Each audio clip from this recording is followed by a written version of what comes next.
Hi friend, कैसे हैं आप लोग। आज हम लोग क्लास 10 के विज्ञान का अध्याय एक अध्ययन करने वाले हैं। अध्याय का नाम है रासायनिक अभिक्रियाएं एवं समीकरण।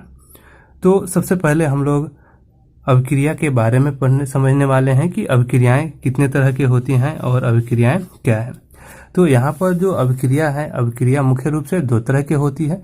एक तो पहला आपका रासायनिक अभिक्रिया और दूसरा भौतिक अभिक्रिया।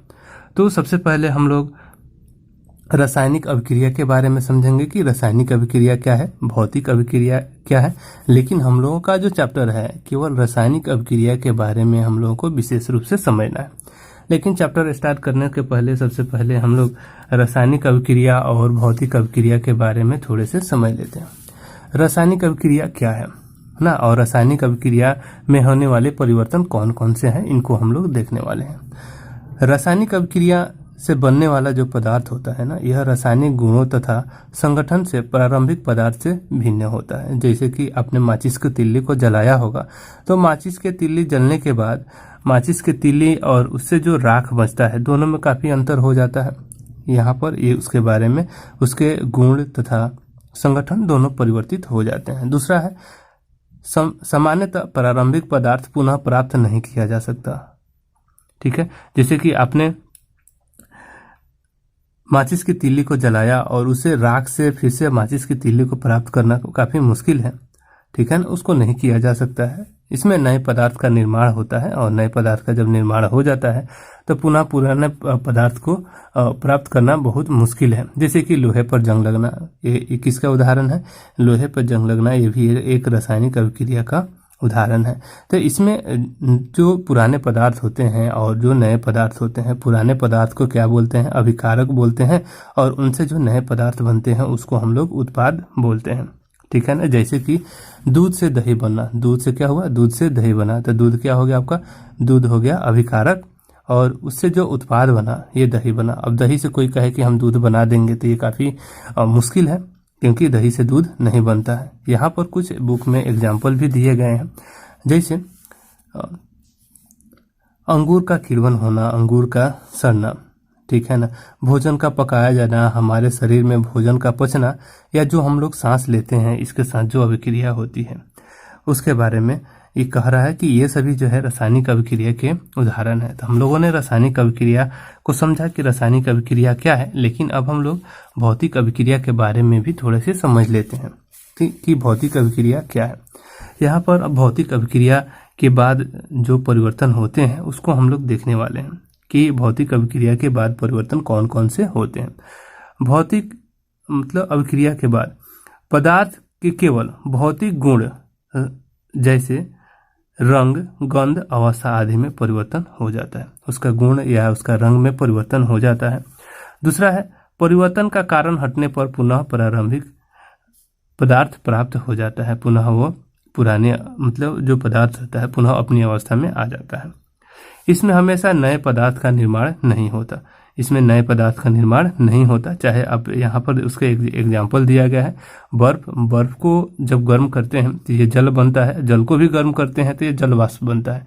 लेकिन पुनः इसको हम पीछे लौटे तो बर्फ को जल वाष्प को ठंडा करेंगे तो जल बनेगा, और जल को भी ठंडा करेंगे तो यह बर्फ बन जाएगा। इसमें क्या देखे कि जो अभिकारक था यानी बर्फ था, यह नया उत्पाद बनाया, जल बनाया, और जल से फिर अभिकारक बन गया। यानी कि इसके केवल अवस्था में परिवर्तन हो रहे हैं। जैसे कि आपने एक बल्ब को देखा होगा, बल्ब को हम उसको गर्म किए, उसमें इलेक्ट्रिसिटी प्रवाहित किए तो बल्ब का जो फिलामेंट होता है वो गर्म होकर लाल हो जाता है और उसमें से रोशनी निकलने लगती है।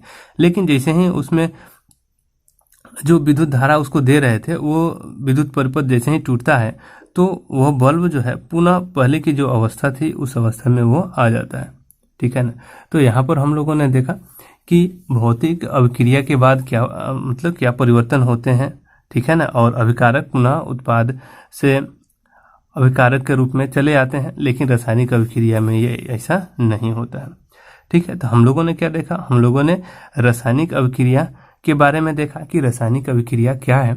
अब हम लोग रासायनिक अभिक्रिया से के जो समीकरण है उसको हम लोग देखने वाले हैं। ठीक है। लेकिन उसके पहले हम लोग क्या करेंगे कि रासायनिक अभिक्रिया से होने वाले लाभ के बारे में हम लोग यहाँ देखेंगे कि रासायनिक अभिक्रिया से हमें क्या क्या चीजें लाभ है, रासायनिक अभिक्रिया से हमें क्या लाभ है, इसके बारे में थोड़े से हम लोग देखने वाले हैं। ठीक है ना।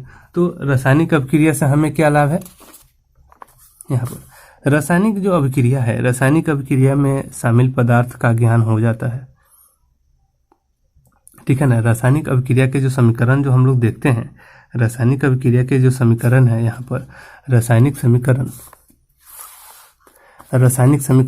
तो रासायनिक समीकरण से हमें क्या फायदे हैं उसके बारे में हम लोग यहाँ देख रहे हैं कि रासायनिक जो समीकरण है इससे हमें क्या लाभ होते हैं।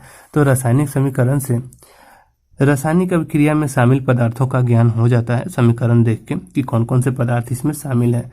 रासायनिक अभिक्रिया के फलस्वरूप उत्पन्न पदार्थों का भी ज्ञान हो जाता है कि अभिक्रिया के बाद कौन से नए पदार्थ इसमें से बन करके आए हुए हैं, उसका ज्ञान हो जाता है। रासायनिक अभिक्रिया के अभिकार को तथा उत्पादों के मोल संख्या कितने, मतलब किसके मोल संख्या कितने हैं, ये भी ज्ञात हो जाता है। रासायनिक अभिक्रिया के अभिकार को तथा उत्पाद के मोल की संख्या बराबर हो, ये किसके नियम के अनुसार है, द्रव्यमान संरक्षण के नियम कहता है। ठीक है ना। इसका भी ज्ञान हो जाता है। तो हम लोग जो रासायनिक समीकरण देख रहे हैं, तो रासायनिक समीकरण से हमें बहुत सारे फायदे हैं, इसलिए रासायनिक समीकरण किस तरह से लिखें और रासायनिक समीकरण को किस तरह से समझें उसके बारे में हम लोग देखने वाले हैं। तो सबसे पहली बात है कि रासायनिक समीकरण है क्या, इसको हम लोग थोड़ा सा देख लेते हैं। तो जो रासायनिक समीकरण है यह किसी रासायनिक अभिक्रिया में भाग लेने वाले अभिकार को तथा अभिक्रिया के फलस्वरूप उत्पन्न होने वाले उत्पादों को प्रतीकों तथा सूत्रों द्वारा निरूपित करने को रासायनिक समीकरण कहते हैं। तो रासायनिक समीकरण जो है ना, इसमें इस एक अभिक्रिया होती है जिसमें आपका उत्पाद और उसके जो अभिकारक होते हैं दोनों का प्रतीक के रूप में या उसके सूत्र के रूप में लिखा जाता है, इसी को हम रासायनिक समीकरण कहते हैं। जैसे कि यहाँ पर देख लीजिए कि नीचे दिया गया है मैग्नीशियम और ऑक्सीजन दोनों अभिकारक हैं, दोनों मिल करके मैग्नीशियम ऑक्साइड बनाते हैं। क्या बनाते हैं, मैग्नीशियम ऑक्साइड बनाते हैं। दोनों अभिकारक मिल करके मैग्नीशियम ऑक्साइड बनाते हैं। लेकिन ये तो आपको मैग्नीशियम और ऑक्सीजन ऐसे लिख दिए गए हैं, यदि हम इसके समीकरण में लिखें, इसको सूत्र में लिखें, तो इसको सूत्र में किस तरह से लिख सकते हैं, यहाँ पर आप देखिए मैग्नीशियम का सूत्र होता है Mg और ऑक्सीजन का सूत्र होता है O। ठीक है ना। तो यहाँ पर मैग्नीशियम और ऑक्सीजन दोनों मिलकर के मैग्नीशियम ऑक्साइड बना रहे हैं। ठीक है ना। तो यहाँ पर एक समीकरण लिखा गया है, समीकरण में भी आपको देखना होगा कि कौन सा संतुलित समीकरण है और कौन सा संतुलित समीकरण नहीं है। तो समीकरण लिखने के लिए आपको क्या करने होंगे कि जो प्रेडिक्ट टेबल है, ठीक है ना, प्रेडिक्ट टेबल में जितने तत्व हैं और उनके प्रतीक हैं, इन सभी तत्वों के प्रतीक को याद करना होगा। ठीक है ना। जैसे कि यहाँ पर कुछ तत्व और उनके प्रतीक दिए गए हैं, जैसे hydrogen H, helium He, lithium Li, beryllium Be, boron B, carbon C, nitrogen N, और इनके जो परमाणु क्रमांक है इसको भी आपको याद रखने होंगे। ठीक है। तो इसको याद करने के बाद ही आप क्या कर सकते हैं कि जो रासायनिक समीकरण है इन समीकरण को देख सकते हैं और इसको समझने में आपको सहूलियत मिलेगी। अब यहाँ पर जो समीकरण होते हैं ये समीकरण संतुलित भी होते हैं और संतुलित भी होते हैं, आप उनको देख करके समझ सकते हैं। इसके बारे में हम आगे आपको बताने वाले हैं। ठीक है। अब संतुलित रासायनिक समीकरण का महत्व, जो रासायनिक समीकरण है वो संतुलित है या नहीं है उसको हम लोग देखते हैं। इसका महत्व क्या है, अर्थात किसी भी रासायनिक अभिक्रिया के उत्पाद तत्वों का कुल द्रव्यमान, इसका जो द्रव्यमान होता है अभिकारक तत्वों के कुल द्रव्यमान के बराबर होना चाहिए। कि यहाँ पर जो आपका उत्पाद है और अभिकारक है दोनों के जो द्रव्यमान है दोनों के द्रव्यमान समान होने चाहिए। ठीक है ना। जैसे कि द्रव्यमान संरक्षण के नियम में मैंने आपको बताया है कि रासायनिक अभिक्रिया के अभिकार को, ठीक है ना, अभिकार को तथा उत्पाद के मोलों की संख्या क्या होती है, बराबर होनी चाहिए। ये क्या कह रहा है, द्रव्यमान संरक्षण का नियम कह रहा है। ठीक है ना। तो यहाँ पर यदि उसका पालन नहीं किया जा रहा है तो वो कंकाली समीकरण कही जाएगी। यदि वो समीकरण मतलब उत्पाद और अभिकारक दोनों पक्ष के द्रव्यमान समान है तो यह आपका समीकरण आपका संतुलित समीकरण हो जाएगा। नहीं तो हम उसको क्या कहेंगे, उसको कंकाली समीकरण कहेंगे। ठीक है, तो जैसे कि यहाँ पर आप जो देख रहे हैं, मैग्नीशियम की यहाँ एक परमाणु है, एक मैग्नीशियम है, और इधर भी एक मैग्नीशियम है, ये तो सही है, लेकिन ऑक्सीजन के यहाँ 2 परमाणु है। ठीक है ना, और यहाँ पर कितने हैं, 1 है। तो अब देखिए यहाँ पर ऑक्सीजन 2 और इधर 1, तो ये तो गलत है ना, यह आपका संतुलित समीकरण नहीं है, यह आपका संतुलित समीकरण नहीं है, तो आप इसको कंकाली समीकरण कह सकते हैं। लेकिन वहीं यदि नीचे यहाँ पर Zn जिंक, ठीक है ना, जिंक और H2SO4 जिसमें हाइड्रोजन और सल्फर जो दिया गया है, ठीक है ना, यहाँ पर जिंक के 1 परमाणु, तो इधर भी जिंक के 1 परमाणु है, H2 के 2 परमाणु, तो इधर हाइड्रोजन के 2 परमाणु दिया गया है। ठीक है ना, और SO4 यहाँ पर, SO4 यहाँ पर दिया गया, तो यानी कि जिंक और सल्फ्यूरिक अम्ल मिल करके जिंक सल्फेट और प्लस हाइड्रोजन बनाते हैं। तो यह आपका जो समीकरण है, यह समीकरण आपका क्या हो जाएगा, यह समीकरण आपके जो संतुलित समीकरण है वो संतुलित समीकरण हो जाएगी, क्योंकि दोनों पक्ष में, ठीक है ना, दोनों पदार्थों की संख्या समान है, अन्यथा आपका क्या होती है, यह समीकरण आपका असंतुलित समीकरण हो जाएगी। असंतुलित समीकरण का दूसरा नाम है कंकाली समीकरण। क्या नाम है, कंकाली समीकरण। आप उसको कंकाली समीकरण भी यहाँ कह सकते हैं। ठीक है,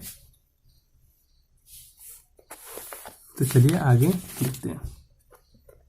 अब रही बात की जो समीकरण यहाँ दिए गए हैं, इन समीकरण को हम किस तरह से, कंकाली समीकरण को हम किस तरह से संतुलित करें, ये भी आपको आपके एग्जाम में पूछा जाता है कि आप इस समीकरण को कैसे संतुलित कर सकते हैं।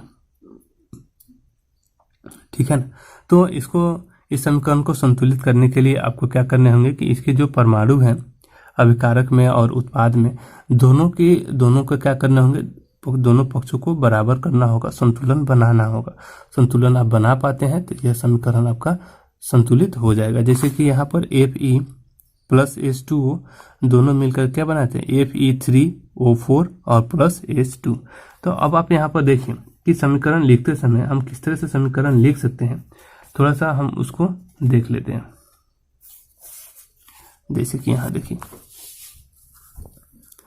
तो यहाँ पर समीकरण जो है जैसे कि 2H2O, ठीक है ना, यहाँ पर H2O का मतलब होता है कि हाइड्रोजन 2 है और ऑक्सीजन 1 है। हाइड्रोजन कितने हैं, हाइड्रोजन 2 और ऑक्सीजन 1 है, लेकिन इसको हम 2H2 लिख देते हैं। 2H2 यानी कि जो H2 है इसको 2 बार गुना कर दिया कि H2 प्लस H2, ठीक है ना, 2H2 होगा, 2H2 यहाँ पर यानी कि 4H2 लिख सकते हैं। ठीक है ना, 4 हाइड्रोजन लिख सकते हैं। ठीक है ना, या हम चाहें तो H4 लिख सकते हैं, दोनों एक ही बात है। ठीक है, दोनों एक ही बात है, हम चाहे तो इसे भी लिख सकते हैं। तो यहाँ पर कह रहेगा कि यहाँ पर Fe 1 है इधर और Fe इधर 3 है। तो इसके लिए हमें क्या करने होंगे कि जितने भी इसके उत्पाद बन रहे हैं या जो अभिकारक हैं उन सभी को क्या करने होंगे, हमें बॉक्स में ऐसे उसको बंद करने होंगे। तो बॉक्स में उसको बंद कर दिए। बंद करने के बाद आप इन सभी में मल्टीप्लाई कर सकते हैं, जितने भी नंबर सब चाहे मल्टीप्लाई कर लीजिए, गुना कर लीजिए, कोई दिक्कत नहीं है। तो गुना करके आप चाहें तो इसको समान कर सकते हैं। यदि हम गुना करते हैं तो यहाँ पर आपको क्या किया गया है कि गुना करके बताया गया है। जैसे कि आप यहाँ देखिए कि Fe इधर 1 था और Fe इधर 3 था और O4 था। तो हम क्या करेंगे कि इसको Fe 3 के लिए यहाँ पर 3 से गुना कर सकते हैं, Fe में 3 से गुना कर सकते हैं, और क्योंकि यहाँ Fe 3 है तो यहाँ 3 से गुना कर देंगे तो क्या हो जाएगा, Fe 3 हो जाएगा। और यहाँ पर O4 है तो O को 4 करने के लिए 4 से गुना करना होगा सब में। तो यहाँ H2 है और 4 2 जा 8 हो जाएगा, 2 चौका 8 हो जाएगा। तो यहाँ 2 है तो यहाँ भी 4 से गुना करना होगा कि नहीं करना होगा, बिल्कुल करना होगा। तो हमें क्या करने होंगे कि हमें समीकरण को संतुलित करने के लिए Fe जो यहाँ 3 दिया गया है तो यहाँ 3 से गुना करना होगा, तो Fe 3 हो जाएगा। यहाँ O4 दिया गया है तो H2O को 4 से गुना करेंगे तो यहाँ 2 और 4, 2 चौका 8 हो जाएगा, H 8 हो जाएगा। तो यहाँ भी H2 को हम 4 से गुना करना होगा हमें, तो H4 यहाँ पर हो जाएगा। यहाँ पर जब हम बॉक्स हटा देते हैं तो 3Fe प्लस 4H2O। अब यहाँ पर जो इसका उत्पाद बनेगा Fe3O4 प्लस 4H2 यहाँ पर हो जाएगा। तो यह समीकरण आपका क्या हो जाएगा, यह समीकरण आपका संतुलित हो जाएगा। ठीक है ना।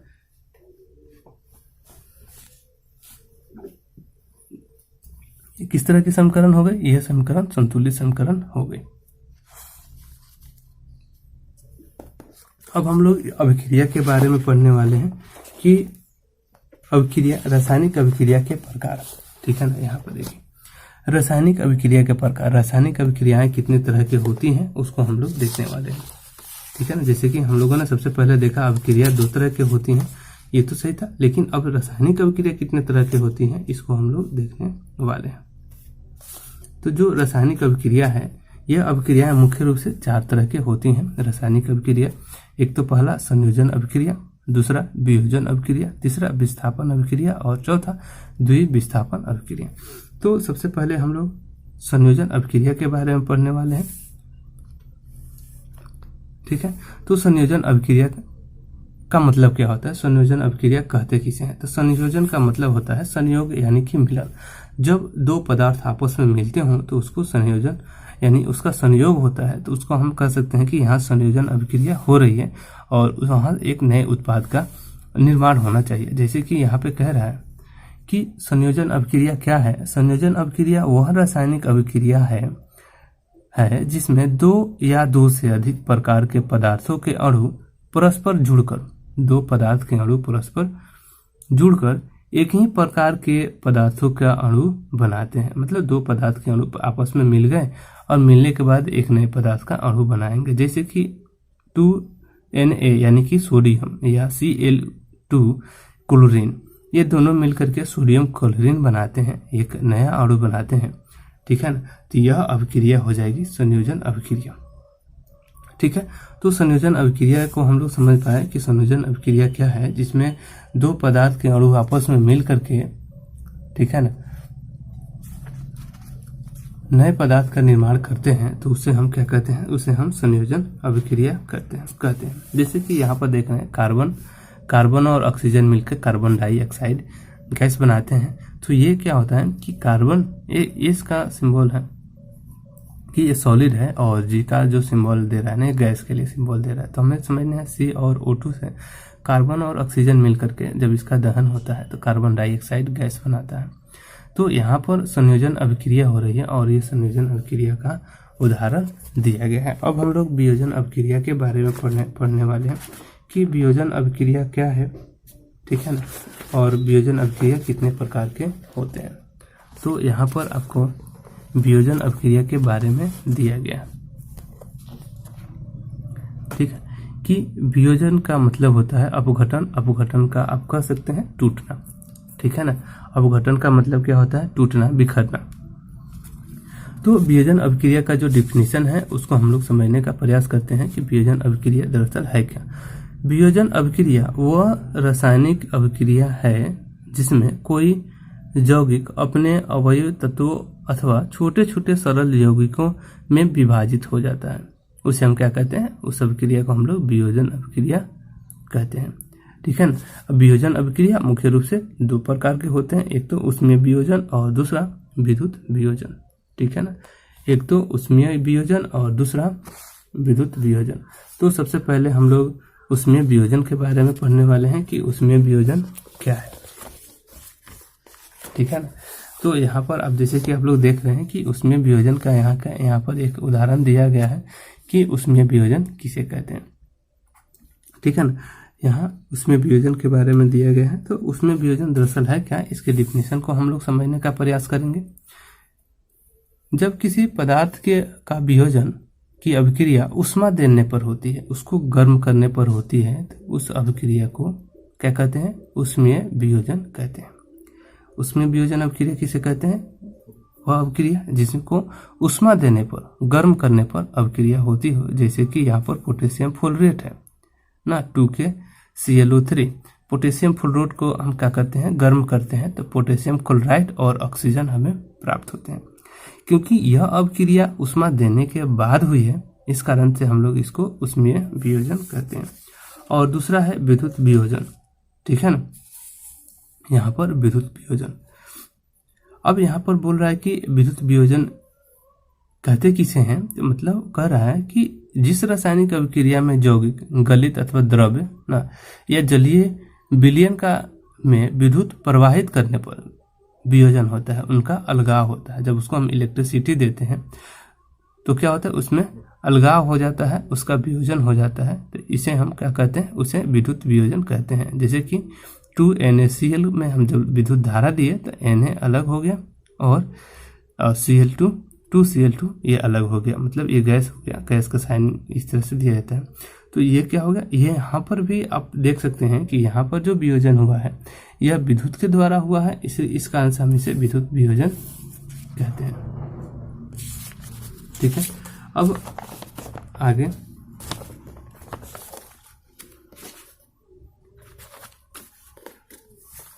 अब यहाँ विस्थापन अभिक्रिया, ठीक है ना, विस्थापन अभिक्रिया। तो विस्थापन अभिक्रिया क्या है, इसको हम लोग थोड़ा सा देखने का प्रयास करेंगे।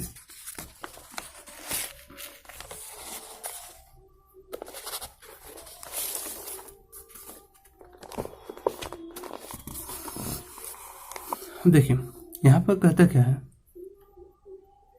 विस्थापन अभिक्रिया जो है यह कह रहा है कि इस अभिक्रिया में लोहे ने आयरन से दूसरे तत्व को कॉपर सल्फेट के विलयन में स्थापित कर दिया। मतलब यहां से लोहा क्या हुआ कि लोहा यहां से उठा, आयरन यहां से उठा और यहां सल्फर के साथ मिलकर के आयरन सल्फेट बना दिया और कॉपर यहां से अलग हो गया। मतलब एक जगह से एक जगह से उठ करके दूसरी जगह चला गया, तो यहाँ पर क्या हुआ कि एक जगह से दूसरी जगह विस्थापित हो गया, उसे हम क्या कहते हैं, उसको विस्थापन अभिक्रिया कहते हैं। यहाँ पर अभिक्रिया तो हुई, लेकिन पदार्थ एक जगह से उठ करके दूसरे जगह जाकर के अपना स्थान ग्रहण कर लेता है, तो इस अभिक्रिया को हम लोग विस्थापन अभिक्रिया कहते हैं। क्या कहते हैं, इसको हम लोग विस्थापन अभिक्रिया कहते हैं, ठीक है ना। और द्वि विस्थापन अभिक्रिया में यहाँ पर तो एक ही केवल आयरन का ही विस्थापन हुआ, विस्थापन यहाँ से उठ करके सल्फर के साथ जाके मिल गया तो आयरन सल्फेट बना दिया, ठीक है ना। और यहाँ पर कॉपर अलग हो गया, केवल एक ही पदार्थ का विस्थापन हुआ। लेकिन यहाँ पर यदि दो पदार्थों का विस्थापन होता तो उसे हम क्या कहते हैं, उसे हम द्वि विस्थापन अभिक्रिया कहते हैं।